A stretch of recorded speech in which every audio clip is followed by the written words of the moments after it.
I'm operating under a regulation that does not provide for the publication of the report, but I am relying on my own discretion to make as much public as I can. As you sit here today, you can't opine, after having read the report yourself, why it reaches that conclusion that it does not exonerate the president. That's right. I think spying did occur. Yes, I think spying did occur. Congress is usually very concerned about intelligence agencies and law enforcement agencies staying in their proper lane, and I want to make sure that happened. Now, those are some of the highlights, lowlights, depending on your perspective, from Attorney General William Barr's congressional testimony just this week.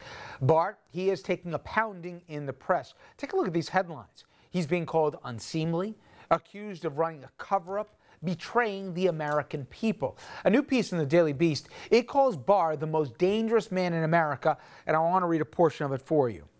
William Barr's tone was calm, but his agenda was clear. His job? It's to protect Donald Trump, no matter the prerogatives of Congress or any consideration of the rule of law. Bill Barr is not the Attorney General of the United States. He's the Roy Cohn, whom the Donald has craved since becoming president. He's an Attorney General who sees his duty as serving Trump. Well, Rick Wilson, he wrote that piece. He's also the author of Everything Trump Touches Dies. He's a Republican strategist, and he gets real about the worst president ever. He joins us now. Rick, I was going to ask if you thought that, Barr is really an honest broker right now, if we can make that judgment. But I think your recent piece kind of answers that question. You said Bill Barr, the most dangerous man in America. I'll let you tell our audience why. Well, I, like many other people, gave Bill Barr all the benefit of the doubt.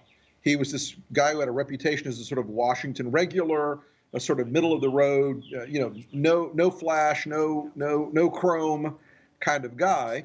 And it turns out that he has put himself in a position now where he is not only adopting the president's language about the Russia probe, but backing up assertions that are demonstrably false about the probe. And he's put himself in as a blocking agent for anyone to find out what the Mueller report actually really contains. So I think Bill Barr has become a very valuable political tool for Donald Trump. And the last thing an American attorney general ought to be is a political tool for anyone. I think sometimes we overcomplicate things, Rick, which is, why again shouldn't we see this report? We, the taxpayers, paid for it, and I get, obviously, when there's necessities for redaction, protecting intelligence, etc. But the idea that it's so hard and that it's a jump ball to see what we should or shouldn't see given the stakes, again, sometimes I think if we step back and look at it, we say, wait, what again are we fighting over? This is crazy.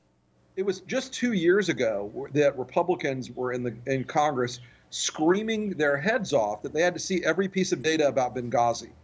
That they had to see every single Hillary Clinton email about the Benghazi attack because they were losing their minds. They didn't care if it was classified or not. They had to have it. And when Bill Clinton was there, they wanted the grand jury material and got it. And so all these things, this hypocrisy of saying, oh, it's too much information for Congress to be able to process. Well, guess what? It's a co-equal branch of government. Jerry Nadler and the other guys on the committee have top secret and above security clearances. They are guys who can be read into this program. They are folks who are read into sensitive intelligence all the time. And so there's no reason why these committee members can't see that. And as the representatives of the American people, they can't see the unredacted version and make a judgment call at that point. So they have a real way to understand, is Bob Barr representing what's actually in this report that was done by the duly constituted, lawfully appointed special counsel? Or is Bob Barr just sitting here saying, I'm going to help Donald Trump out and not let this come out and see the light of day? Here's what I still haven't heard any reasonable explanation.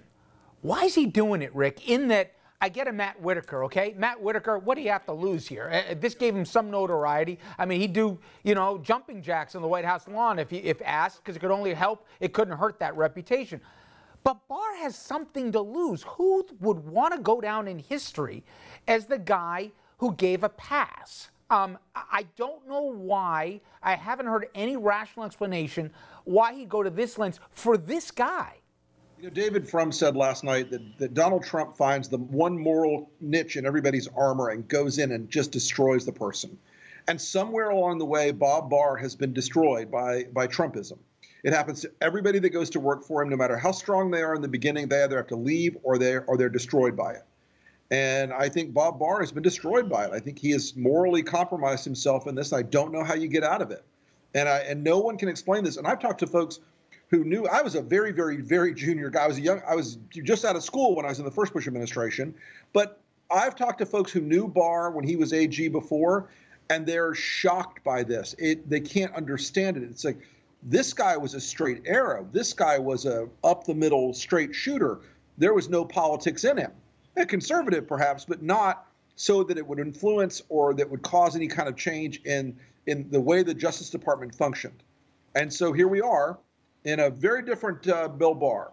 Well, Rick, every role has its characters, and they seem to be playing it. Democrats doing what you'd expect in both the House and the Senate. The president, after 2 years, if anyone expected different, they haven't been paying attention. But what I still come back to, and you're probably the best guy to ask this to, the Republicans, especially the ones that know better, that care about the country, that know that there'll be another president after this one and everything that came before it. To me, I still come back to McCain. That Lindsey Graham would allow what he has allowed. Rick, I get the transactional nature of politics, but there's always a line. I'm keep waiting for somebody to put their spine straight and say, he does not speak for me. He doesn't speak for this party. We are not going down for this guy. And I'm still holding my breath.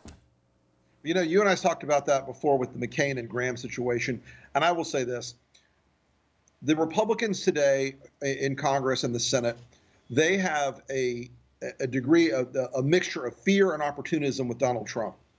And that fear of Donald Trump's temper, his mean streak, his Twitter, and that opportunism of I'm going to get what I can get before the whole party ends.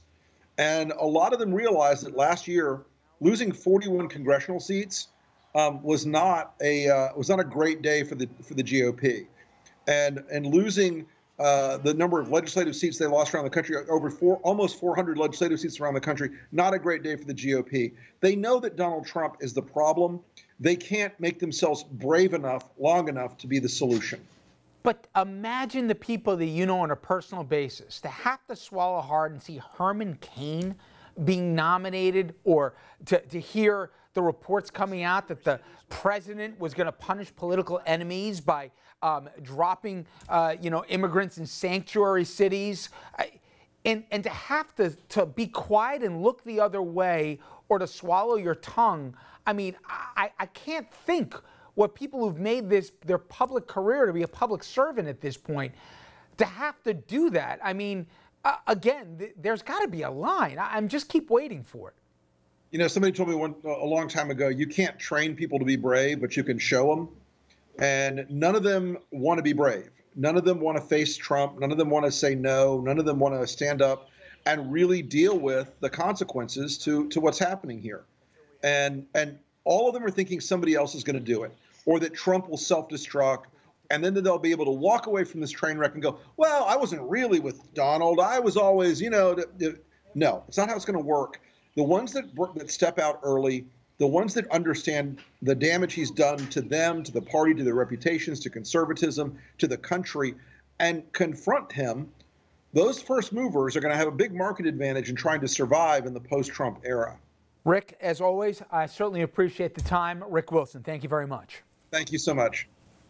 All right, everybody, when we come back, as we know, we have seen a sharp rise in hate crimes. If you think, well, I've seen this or that, trust me, it's not your imagination. The last couple of years, it is tangible. Now, after the break, a man who studies this for a living, he'll join us to discuss the causes and just how bad it's getting out there. Stay with us.